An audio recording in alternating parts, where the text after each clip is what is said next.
A continuación presentaremos a la doctora Aide Barragán Balbuena, médico especialista en medicina de urgencias, egresada del Hospital General de Zona número 1A, Venados del IMSS. Actualmente médico adscrito en el servicio de urgencias del Hospital General de Zona número 47 y médico adjunto del curso de urgencias médicas del programa ENAR de residentes de primer año, con el tema errores en la identificación y manejo del estado hiperosmolar hiperglucémico.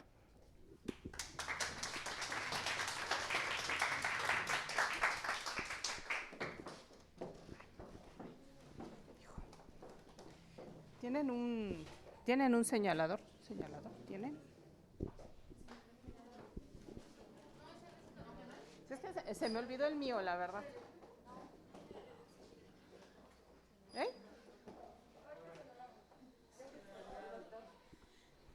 ¿No? Si no, así, miren.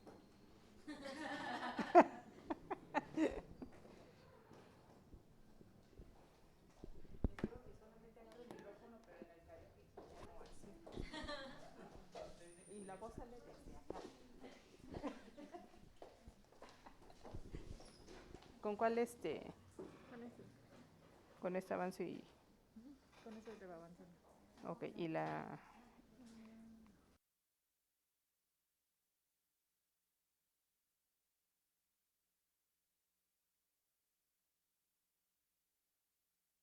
Bueno, buenas tardes.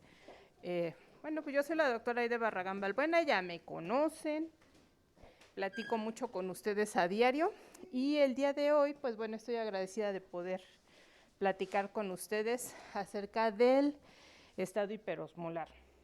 Bueno, más bien, de los errores más comunes del estado hiperosmolar.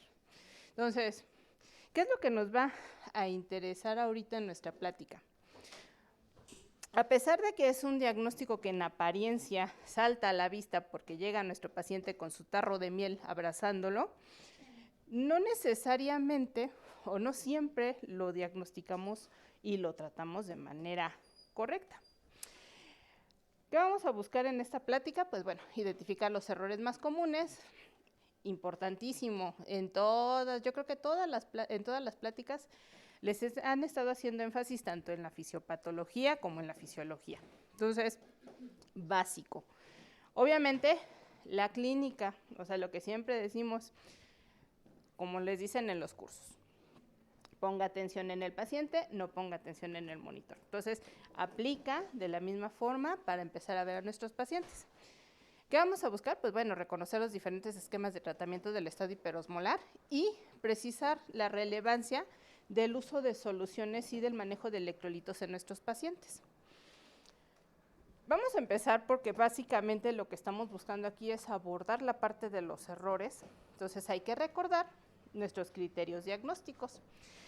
Ustedes ven, tenemos lo que toma la guía de la ADA, la glucosa, su pH, bicarbonatos, cetonas, osmolaridad, anion gap, alteraciones del estado mental y estado de hidratación.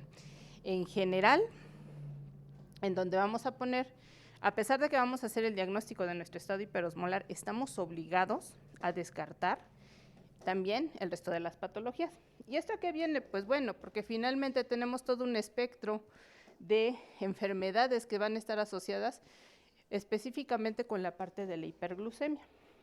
Ya si le encontramos estados de acidosis o estamos encontrando algunas otras alteraciones metabólicas, pues bueno, ya estaríamos enfocando nuestro tratamiento justamente hacia esas otras enfermedades. Pero como bueno, nuestros pacientes no leen el libro o les gusta leer de más para mantenerse más informados que el médico, pues nos las vienen a complicar. Entonces, ¿por qué no? Podemos hacer un poquito de mezclar un poquito de todo. Entonces, ahora sí, ¿cómo vamos a hacer nuestro diagnóstico? Para empezar a hablar del estado hiperosmolar, ¿qué nos interesa? No, antes de eso, hijos de la tecnología, ¿qué es lo que les gusta? O sea, no estamos en hospital particular para pedir que nos den, tómenle todo, lo que salga es bueno, al fin que la comisión es mía, pues no.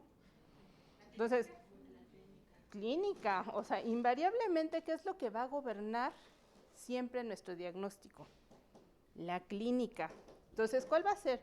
Primero, pues hay que sospecharlo, ¿no? O sea, aunque el paciente puede llegar delirado, dormido, convulsionando, o sea, no la puede poner difícil, para fines prácticos. Entonces, ¿qué va a ser importante? Yo siempre les hago énfasis en esto. ¿Qué les digo? Si ustedes hacen un buen interrogatorio, nos va a dar la base para poder hacer el diagnóstico de nuestros pacientes, o por lo menos ir buscando por dónde nos vamos a ir.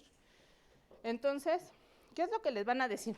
Ah, pues es el abuelito que se la pasó 1, 2 semanas, dejó de comer, dejó de tomar agua. Si es diabético, pues yo creo que sí, se tomaba su metformina. Ah, bueno, y sus torolocos para el dolor. Ah, bueno, entonces, ¿y qué pasó? Pues ni el toroloco ni la metformina. Ya no se quiso tomar nada el abuelito. Entonces, ¿cuánto lleva así? Pues como 1 semana. ¿Y por qué lo trajeron? Es que hoy ya no se movió.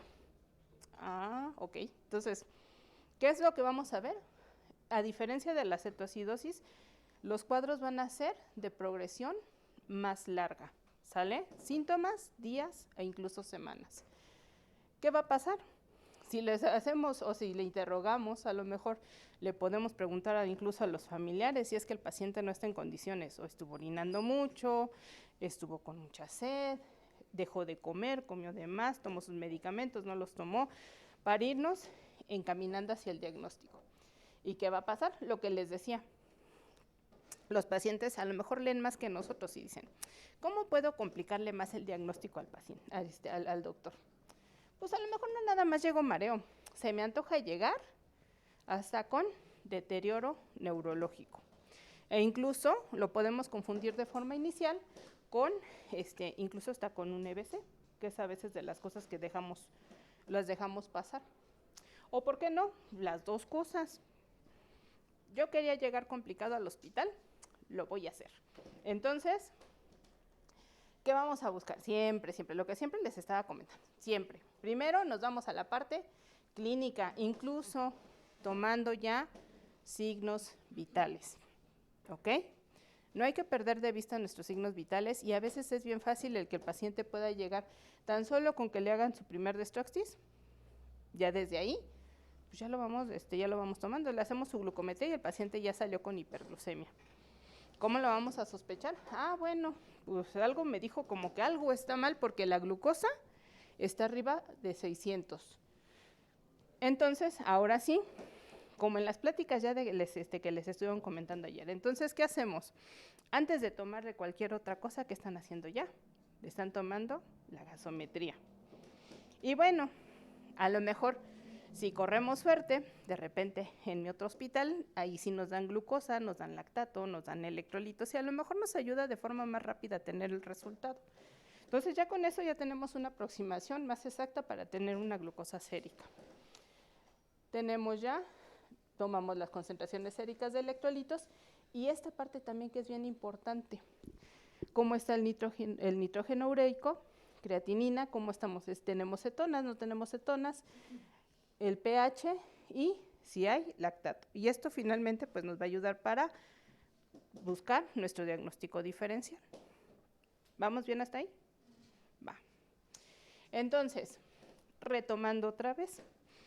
Ya tenemos ahora sí nuestros resultados y con esto podemos decir, bueno, pues ya el paciente sí tiene más de 600, efectivamente es un Winnie Pooh que trae su tarrito de miel a un lado. Nuestro pH va a estar por arriba de 7.3, el bicarbonato por arriba de 15 miliequivalentes.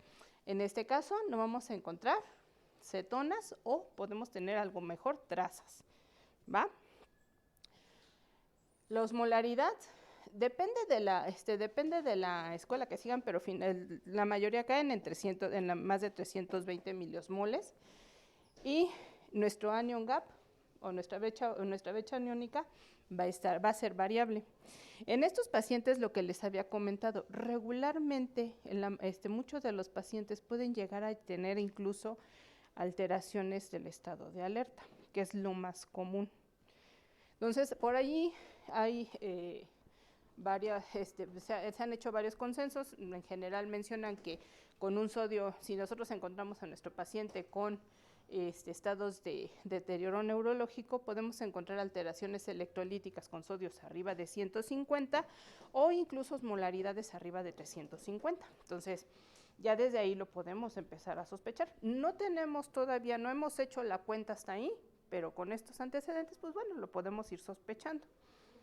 Y nuestro estado de deshidratación, pues bueno, si el abuelo tuvo como semanas y semanas y semanas en las que no estuvo tomando, más bien días y días y días en los que no estuvo tomando líquido o que tuvo poca ingesta, pues evidentemente el tiempo de deshidratación para nuestro paciente va a ser mayor. Entonces la pérdida que se espera de líquidos pues va a ser arriba de los 9 litros. ¿Sale? Y bueno, entonces empezamos con problemas.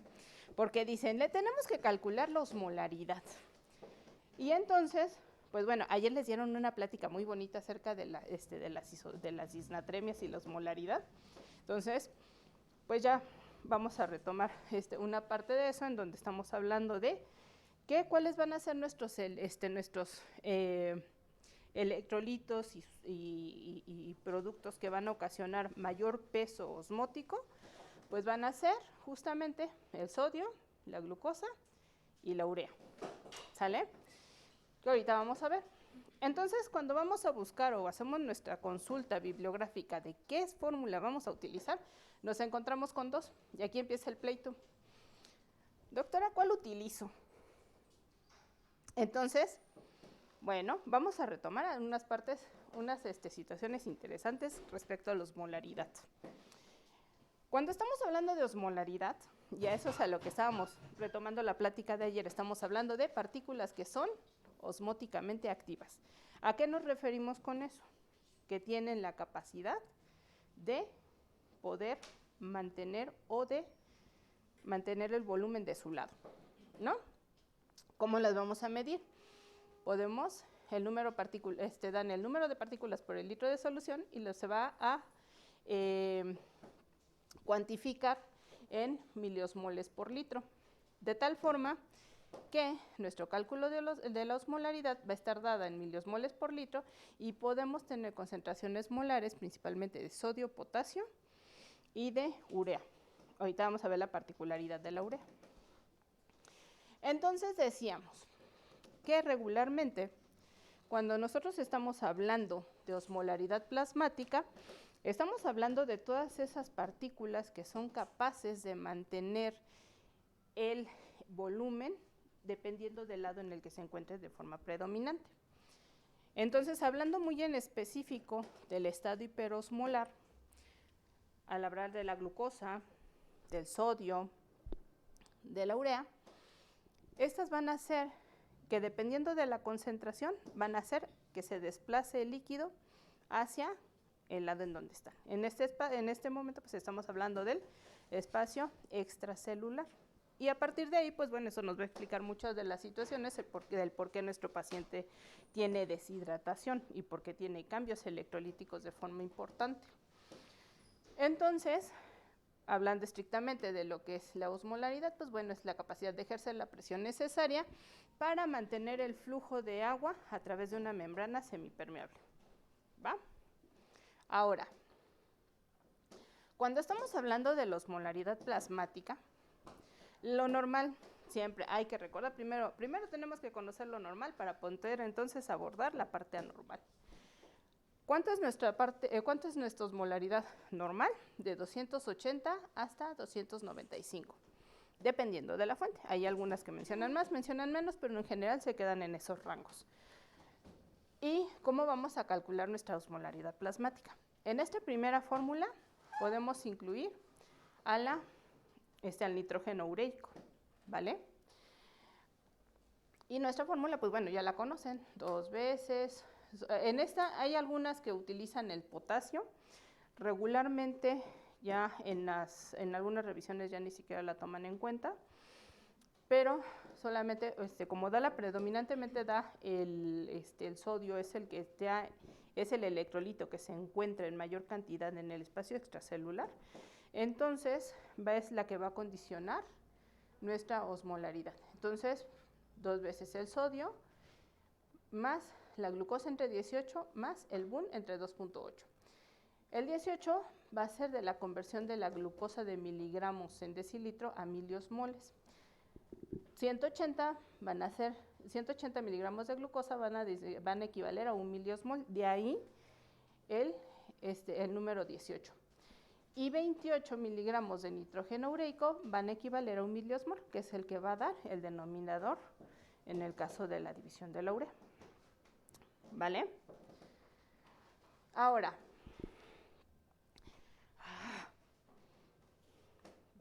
pido disculpas porque esta cosa la borré, pero no se quitó.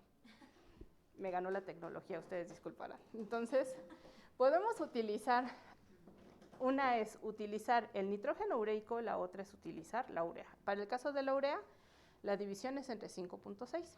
Sin embargo, ¿qué es lo que nos dicen? Gracias. Bueno, pues la urea es un osmol inefectivo. ¿Por qué se va a difundir a través de la membrana de manera normal? O sea, no va a ocasionar efecto a nivel osmótico. Y entonces ahí empieza la discusión. Entonces, ¿uso o no uso la urea para calcular la osmolaridad?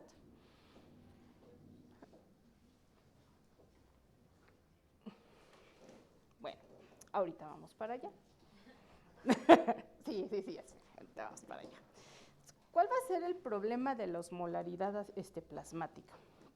Uno de los inconvenientes es que, como vieron la fórmula, a pesar de que le puse lo del potasio, lo que les comentaba, el potasio regularmente no se toma en cuenta ya para hacer el cálculo de la osmolaridad.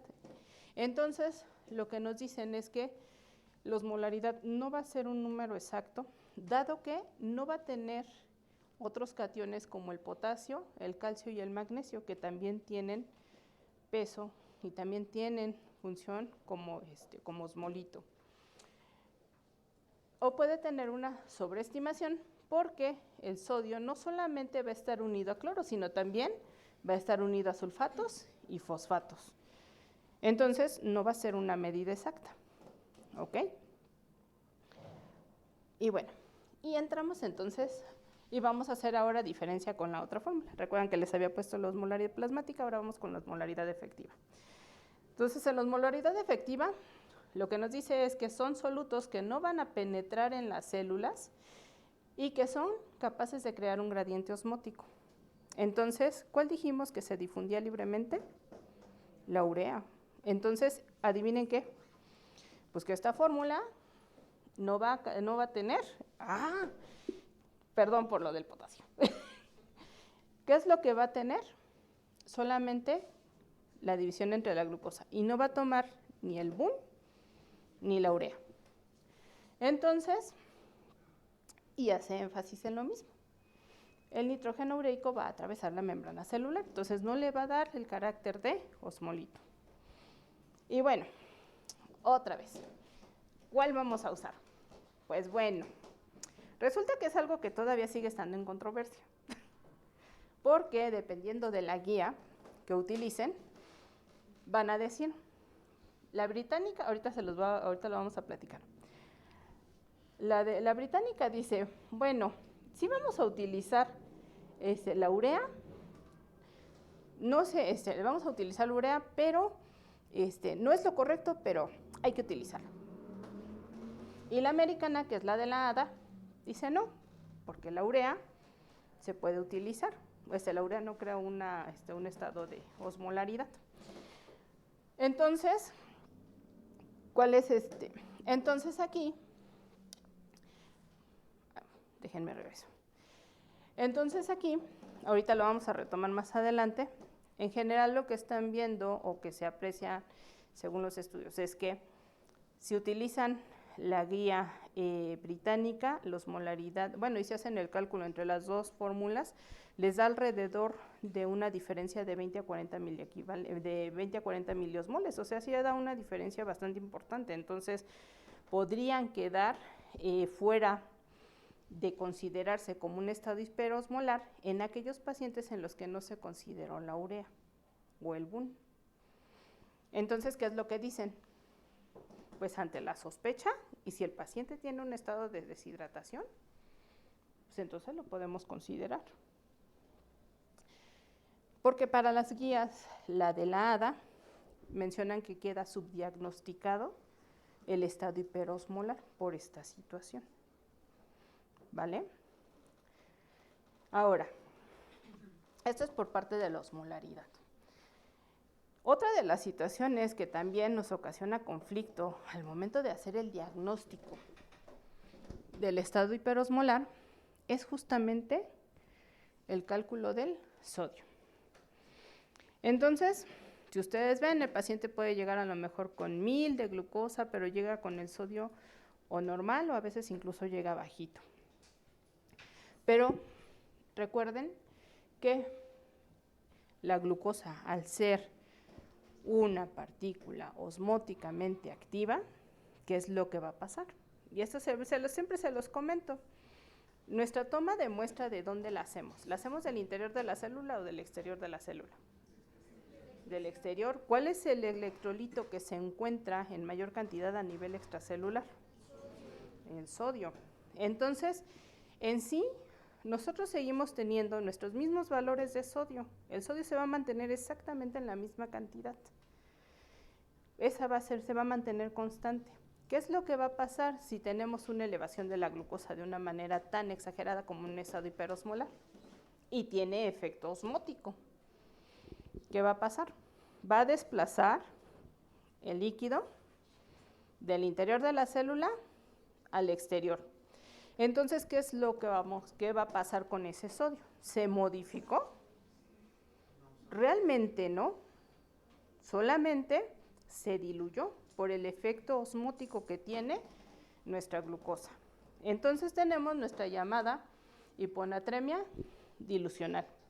Entonces, lo que les comentaba es un efecto osmótico de la glucosa y también, ¿qué es lo que va a pasar? A nivel renal, ayer se los platicaron muy padre, ¿eh? Y si no pusieron atención, de verdad, se lo perdieron, que estuvo muy buena. Entonces, ¿qué es lo que decía? Que si tienen una elevación de la glucosa, ¿qué es lo que va a pasar a nivel renal? Hay un incremento de volumen ficticio, llega a nivel renal, ¿y qué va a pasar con esto? ¿Qué va a pasar también? Junto con la glucosa, también se va a ir nuestro sodio, ¿sale? Hay una disminución de la resorción de sodio. Entonces, el paciente, con mayor razón, tenemos que sospechar de que nuestro paciente tiene alteraciones del sodio. Y de ahí que tengamos que utilizar nuestras fórmulas para corregir nuestro sodio. ¿Ok? ¿Qué va a pasar? Ah, bueno, pues lo que les comentaba. O sea, el abuelo no solamente dejó de tomar agua, también se la pasó orine y orine y orine y orine en toda esa semana. Entonces, la situación fue una diuresis prolongada. A la larga, ¿qué va a pasar con nuestro paciente? Pues va a tener hipovolemia, se va a deshidratar y va a tener alteraciones de la tonicidad. ¿Ok? Entonces, de ahí, pues el que tengamos que hacer nuestra corrección de sodio. ¿Vale? Entonces, lo que nos dicen, sodio disminuye 1.6 miliequivalentes por cada 100 miligramos por decilitro que tengamos de elevación de la glucosa y por ende, pues bueno, de aquí viene nuestra fórmula. ¿Sale? Ahí salió toda descuadrada, pero bueno, les digo, me gana la tecnología. En cuanto a nuestra gasometría, pues bueno, realmente ahorita recomendaciones en general de la gasometría, dado que estamos esperando que no, en un estado hiperosmolar no cetósico puro, pues bueno, y estamos hablando de pacientes que no tienen otra comorbilidad aparentemente, que bueno, ya les dije que nuestro paciente no lee. Tenemos nuestro pH arriba de 7.30. Y aquí vamos. Una de las situaciones es que tenemos a nuestro paciente tiene 1000 de glucosa. Ah, bueno, tómale una gasometría a la entrada. A las 2 horas, tómale otra gasometría a ver cómo está. 3 horas, tómale otra gasometría a ver cómo está. Pobre, o sea, ¿alguien se ha tomado una gasometría? Duele un montón, muchísimo. Bueno, aparte del dolor, o sea, estén picoteando una arteria y al rato hasta cayó tiene el pobre paciente. Entonces, Digo, a mí todavía me tocó el tiempo de hacerla, de canalizar la arteria para dejarla permeable para poder tomar la gasometría. Estoy hablando de tiempos de la prehistoria, ya les dije. Y no me den mi media hora, porque si no ya saben que me sigo. Entonces, ¿qué es lo que dicen ahora? Pues podemos utilizar gasometrías venosas. Realmente los valores que necesitamos, si necesitamos saber del pH, pues realmente nos va a dar una variación de 0.03 unidades. Entonces, es bastante confiable para poder utilizarla para hacerle el seguimiento a nuestro paciente, ¿va? Ahora, ¿qué pasa con los otros electrolitos? Y esto es así como a modo de anecdotario, pues hay que recordar que en el caso de los pacientes que tienen, en el caso de los pacientes que están cursando con un estado hiperosmolar, pues bueno, podemos tener alteraciones debido a la deficiencia de insulina. Hay que recordar que el potasio va a trabajar junto con la insulina porque utiliza la bomba sodio-potasio ATPasa. Entonces, si tenemos deficiencias en nuestras cantidades de insulina, pues bueno, de la mano también va el potasio, ¿sale? Alteraciones también que debemos de tomar en cuenta, la de los otros electrolitos que nunca tenemos o que no los tomamos o que a lo mejor ni siquiera no lo procesan de primera instancia, pero también hay que tomar en cuenta el fosfato, que va a ocasionar también se va a perder a través de la orina por nuestro incremento de la uresis, y como efectos adversos, pues bueno, depresión respiratoria, debilidad y bueno, depresión cardíaca. O sea, no son tan comunes, no los encontramos tan de primera instancia, pero estamos obligados también a sospecharlos. Alteraciones de magnesio y calcio, y estas van a estar asociadas si tenemos alteraciones del potasio, también hay que buscar o hay que sospechar de alteraciones de estos dos electrolitos. En cuanto al tratamiento, bueno, entonces ya llegamos a la parte del tratamiento. Ya hicimos nuestros cálculos, le buscamos la osmolaridad, ya le calculamos sodio corregido, ya le pusimos agua corporal total, ya le buscamos el déficit de líquidos. Y entonces, pues realmente las guías, la guía, hay que recordar que tenemos nuestros pilares para el manejo del estado hiperosmolar. Entonces, va la misma. El manejo de los líquidos, me choca mi esquema, el manejo de insulinas y la reposición de potasio, que esos van a ser los principales para el estado hiperosmolar. ¿Sale? Ahorita voy para allá. ¿Qué es lo que vamos a buscar? Una, que la reposición de líquidos se dé de manera efectiva. ¿Qué es lo que va a hacer a diferencia? Se comparte mucha fisiopatología con la cetoacidosis y también hay un grado de deshidratación más severo. Pero en este caso, la reserva que tiene de insulina está limitando que todas esas vías metabólicas anaerobias predominen, de ahí que no haya formación tan significativa de cetonas. Entonces, la situación aquí está más enfocada a la reposición, a la reposición de líquidos. Después nos vamos a ir a la parte del manejo de la insulina y a la reposición de electrolitos. Reposición y vigilancia de electrolitos. Entonces, ¿qué es lo que nos dijeron? ¿Qué es lo que hicieron las guías? Pues bueno, lo que les comentaba. Entre que si usan y si no usan el cálculo de la osmolaridad con urea o con nitrógeno ureico y sin urea, en general comparten muchos puntos para el tratamiento. En el Reino Unido lo que dicen es que necesitan, el límite para hacer el diagnóstico es de 320 miliosmoles, que es prácticamente lo mismo que se utiliza para la guía de la hada. Y que dicen lo que les comentaba hace rato. El nitrógeno ureico atraviesa libremente la membrana, entonces pues, se puede utilizar. Pero a pesar de que dicen que no lo incluyen, sí calculan al momento de realizar el cálculo, sí lo utilizan. O sea, ok. O sea, es un sí pero no. Pero en el caso de Estados Unidos, dicen, no, pues ¿saben qué? como atraviesa libremente la membrana, de todos modos, lo usemos o no lo usemos, de todos modos, no va a cambiar, no va a hacer cambio en la osmolaridad. Pero era lo que les comentaba, o sea, finalmente, al momento de hacer el cálculo, sí les va a dar una diferencia entre una y otra fórmula. Para el Reino Unido lo que dicen es que van a utilizar o se va a iniciar con 1 litro de solución salina durante la primera hora y el ajuste de la velocidad va a ser dependiendo de los cambios en la osmolaridad. Y ahorita lo voy a retomar más adelante. Esto es como en las motos, no vamos de 0 a 100 ni de 100 a 0 de un jalón. Y si no, que le pregunten a mis pacientes de trauma, cuando le intentaron hacer de 100 a 0. Igualito les va a los pacientes, porque de repente se los encuentra uno. ¿Y cómo está el paciente? Ah, no, pues está mejor, por laboratorio mejor. Y clínicamente, no, intubado y con aminas, pero ahí va. Entonces, aguas con eso. Entonces, ¿qué es lo que dicen? Bueno, pues hay que bajarle de 3 a 8 miliosmoles por kilo después de la primera hora durante 6 horas continuas. ¿Sale? Y vamos a disminuir nuestra glucosa de 90 miligramos por decilitro por hora, que se corresponde mucho también a lo que comentaba el doctor López hace rato. Lo tenemos que ir haciendo de forma gradual. ¿Qué es lo que va a pasar? Porque finalmente, ¿qué es lo que vamos a buscar? Evitar las complicaciones al nivel neurológico por estas alteraciones electrolíticas en nuestro paciente y por todas las alteraciones de la osmolaridad.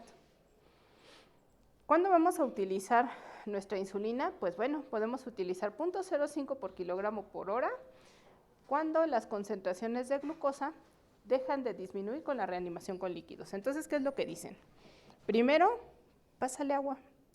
Aquí, al contrario de la cetoacidosis, que en el caso de la cetoacidosis va de la manita la insulina con las soluciones, en este caso no. La predominancia es la deshidratación. Entonces, ¿qué es lo que vamos a hacer? Pues hidratarlo. Primero lo hidratamos. Y ya que veamos ahora sí, ya le estamos pasando agüita a nuestro paciente, le estamos vigilando su estado, estado neurológico, nuestro estado hemodinámico. Ya vimos que empezó a bajar, se fue gradual y de repente se quedó estancado. Bueno, ¿cuánto llegó? No, pues llegó con 800. ¿Cuántas horas llevamos de tratamiento? No sé, llevamos 4 horas. ¿Cuánto lleva el paciente? No, pues ahorita vamos en 600 de glucosa y ya no bajó. Entonces, ahora sí, empezamos con la insulina. ¿Sale? Para evitar esto del paciente estable con aminas e intubado. ¿Qué pasa con la de Estados Unidos? Es lo que les comentaba, se parece mucho realmente entre una y otra. Pero en este caso dicen que no es 1 litro, nos vamos hasta 1,5 litros de solución salina. ¿Cuándo vamos a cambiar al punto 45? Cuando detectemos que nuestros niveles de sodio están elevados. ¿Sale? La guía británica no dice eso. La guía británica dice, ajustamos líquidos una vez que tengamos nuestro reporte de electrolitos. Y aquí, realmente, pues, nada más los momentos de inicio son diferentes. El cambio de soluciones va a ser dependiendo de la osmolaridad que le vamos a estar calculando a nuestros pacientes y si el paciente no disminuye nuestro valor esperado de glucosa por hora, entonces vamos a duplicar la dosis de insulina. A diferencia de la cetoacidosis, en donde nos vamos hasta 200 para empezar a para ajustar la dosis tanto de soluciones como de insulina, en este caso nos vamos de 250 a 300 miligramos para empezar a ajustar nuestra dosis. Nos mantenemos más arriba. Y bueno, pues a lo mejor me pueden decir, ¿por qué no le vamos... ¿por qué no vamos a si el sustento no es que tengamos vías metabólicas anaerobias, ¿por qué lo vamos a dejar con infusión de glucosa? ¿O por qué le vamos a dejar la glucosa tan elevada con la infusión de insulina de la mano? Finalmente necesitamos retornar a nuestros pacientes a sus vías metabólicas habituales. ¿Sale? Entonces, ¿Qué es lo que van a dar las dos como conclusiones? Pues primero, que el tratamiento de líquidos se va a utilizar para mejorar la perfusión y la función renal. Ya hablamos que el predominio de esta patología va a ser la deshidratación y las alteraciones electrolíticas que está presentando de la mano, secundarias a la hiperglucemia. Entonces, a fin de que mejoremos esto, pues lo que vamos a buscar es la reducción de la liberación de hormonas contrarreguladoras y regresar a nuestro paciente a su estado basal. ¿Qué es lo que dice? Primera opción de manejo, pues bueno, solución al punto 9, y eso no cambia para ninguna de las dos guías, ¿sale? Para fines prácticos, si nosotros tenemos solamente la detección de nuestra glucometría arriba de 600 y tenemos la sospecha, ya vimos que nuestra gasometría está, a lo mejor está con acidosis, pero no cumple criterios para estado hiperosmolar, ya le hicimos su tirita y no encontramos que tuviera cetonas. ¿Qué es lo que nos dicen? Pues empezamos primero con soluciones al punto 9. Entonces, dependiendo de la escuela, dicen 1000 a 1500 en la primera hora, reducimos la infusión, dependiendo del estado hemodinámico del paciente, ¿sale? No hay una receta, ni hay una dosis que diga que se va a utilizar o vamos a bajar a tantos mililitros por hora o lo vamos a bajar por mililitros por kilo, porque va a depender de la clínica, de los antecedentes y del estado actual del paciente, ¿sale? Ya no estamos en los tiempos en los que les decían, pues ponle agua hasta el edema agudo pulmonar, lo intubas y después lo sacamos. Con eso nos enseñaron a nosotros, ¿eh? ¿Qué decían? Tú reanímalo, lo de menos es intubarlo. Entonces, ya no estamos en esos momentos, hay que ajustarlo, hay que individualizarlo al estado del paciente. ¿Cómo vamos a hacer? La velocidad de infusión, lo que les comentaba, mucho va a depender de la respuesta hemodinámica, de la función cardíaca del paciente. En general, teniendo una evolución ideal en el paciente, se espera que en las primeras 24 horas el estado hídrico del paciente ya esté corregido. Ese es el ideal, pero acuérdense que hay que particularizar dependiendo del paciente. El cambio de soluciones lo vamos a ver o se va a enfocar dependiendo de nuestros resultados y de nuestros cálculos que vayamos haciendo con nuestro paciente, ¿sale? ¿Qué vamos a buscar? Pues que justamente no tenga alteraciones en nuestro estado neurológico o que sean secundarias al sodio. ¿Qué va a pasar? Se ha visto que el paciente va a estar o va a tener mayor riesgo de alteraciones neurológicas más asociadas a las alteraciones del sodio que propiamente las alteraciones de la glucosa. Entonces, incluso el sodio es un mejor predictor de deterioro neurológico de la glucosa. No porque tenga 1000 de glucosa, el paciente va a estar neurológicamente mal. A veces incluso lo ven, llega caminando. Así de, ¿qué fue? Pues es que me dijeron que traigo 800 de glucosa. Y ustedes lo ven y ustedes se la creen, ¿no? Y se lo toman y, ¡ay, sí es cierto! Pero seguramente cuando le hacen el control o le toman sus laboratorios completos, el sodio va a estar en valores normales. Entonces, el paciente regularmente a lo mejor tiene una evolución más benéfica en relación a los pacientes que tienen alteraciones del sodio. ¿Qué es lo que vamos a buscar? Pues prevenir justamente esta parte del edema cerebral, una reducción gradual de la osmolaridad, lo que les comentaba, una rehidratación, hay que evitar que se rehidratar a nuestro paciente y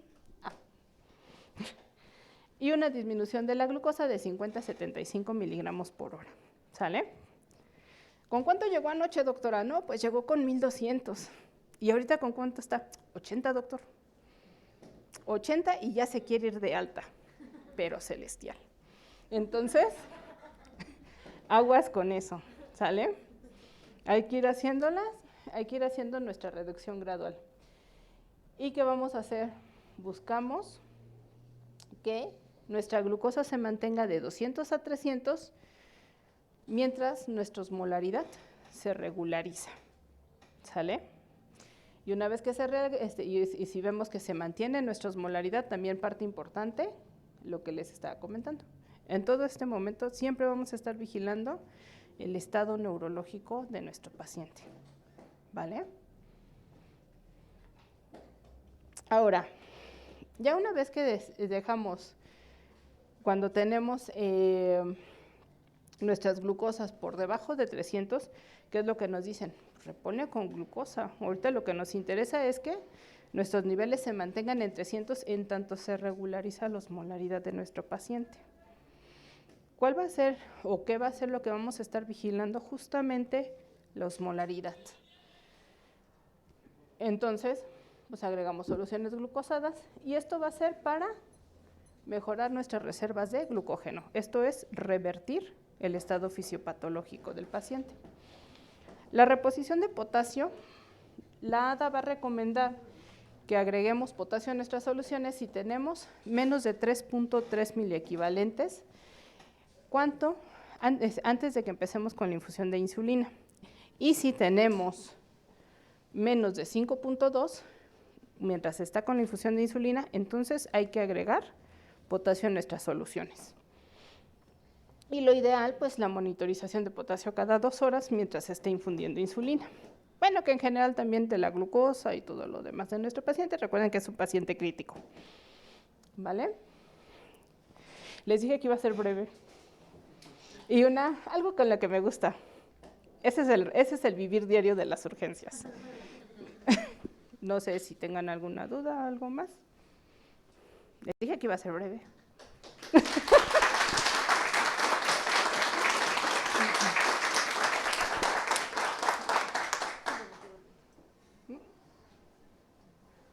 ¿Dudas, preguntas, algo que quieran comentar? Ya los agarré muy dormidos, ¿no?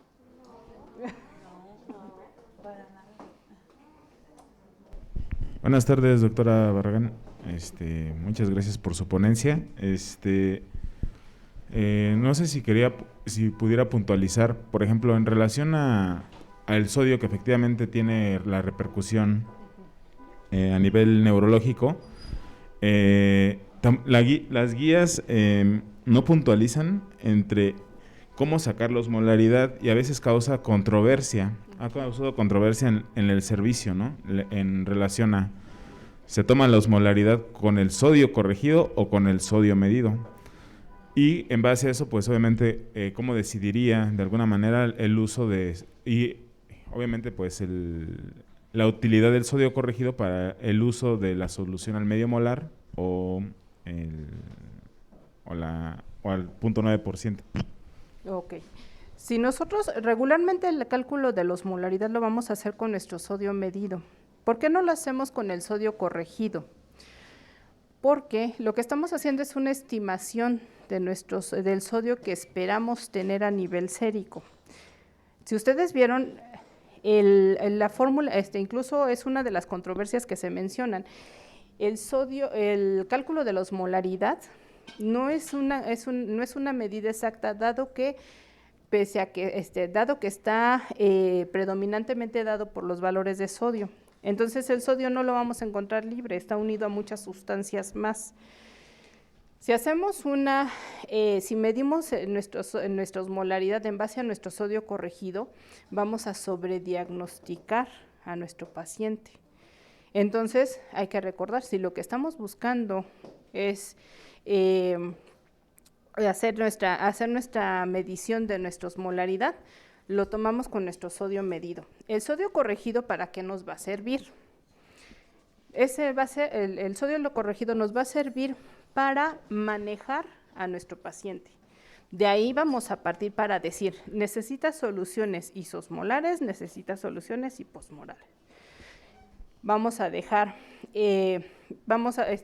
una de las situaciones que se mencionan aquí es que por debajo de 140, bueno, más bien el tope que dan es de 140 para decir, utilizamos por arriba de 140, seguimos con soluciones al 0.45. Por debajo de 140 nos quedamos con soluciones al 0.9%. Y esto es porque justamente lo que vamos a vigilar es la osmolaridad, de la mano del estado neurológico de nuestro paciente. ¿Vale? No sé si con eso queda contestada la pregunta. ¿Sí? ¿Sí?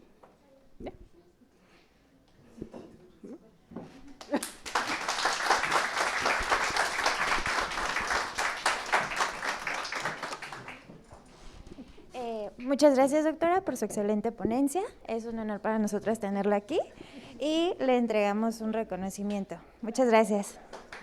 Gracias.